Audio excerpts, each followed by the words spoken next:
राधे राधे। सबसे पहले जानते हैं कि इस बार कौन से दिन एकादशी तिथि आरंभ हो रही है।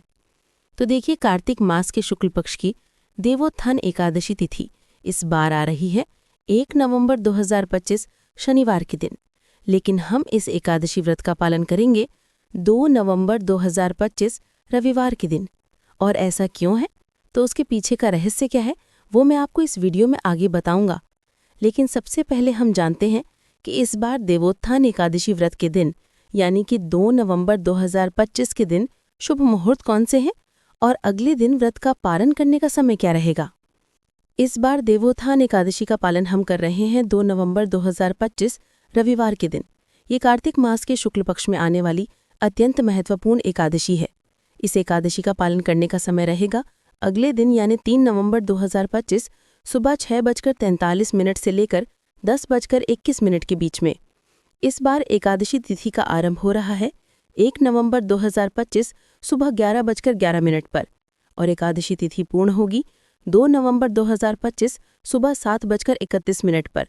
इस दिन ब्रह्म मुहूर्त का समय रहेगा सुबह 4:50 से लेकर 5:42 तक। सूर्योदय होगा सुबह 6:34 पर और सूर्यास्त का समय रहेगा शाम 5:35 पर। प्रातः काल में भगवान श्री विष्णु की पूजा करने का और उन्हें जगाने का समय रहेगा सुबह 5:16 से लेकर 6:34 के बीच में। संध्या काल में भगवान श्री हरि विष्णु की पूजा अर्चना करने का समय रहेगा शाम 5:35 से लेकर 6:53 के बीच में। इस दिन त्रिपुष्कर योग और सर्वार्थ सिद्धि योग भी बन रहा है। इस बार त्रिपुष्कर योग आरंभ हो रहा है सुबह 7:31 से लेकर शाम 5:03 तक और इस दिन सर्वार्थ सिद्धि योग बन रहा है शाम 5:03 से लेकर अगले दिन सुबह 6:34 तक। इस प्रकार से अगर आप देखेंगे तो इस बार के देवोत्थान एकादशी का पूरा दिन अत्यंत मंगलमय और पवित्र है। इस दिन में किसी भी शुभ कार्य की शुरुआत कर सकते हैं, गृह प्रवेश कर सकते हैं, नया कार्य आरंभ कर सकते हैं। इस बार अभिजीत मुहूर्त लग रहा है सुबह 11:42 से लेकर 12:26 के बीच में और राहु काल रहेगा शाम 4:12 से लेकर 5:35 तक। कोई अपराध या पाप तो नहीं लगेगा। तो देखिए, हमारे शास्त्रों में वर्णन आता है कि जब पर भी महाद्वादशी तिथि आती है तो एकादशी का व्रत हम द्वादशी के दिन रखते हैं, यानी कि अगले दिन।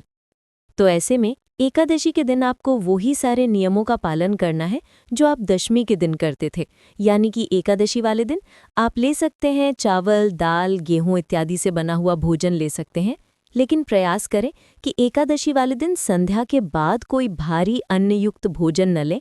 अगर आप लेना चाहते हैं तो संध्या से पहले ही अपना भोजन समाप्त कर लें और उसके बाद दशमी के जो भी नियम थे उन सब का वैसे ही यथारूप पालन करें। और फिर अगले दिन महाद्वादशी के दिन आप एकादशी के सारे नियमों का पालन करें।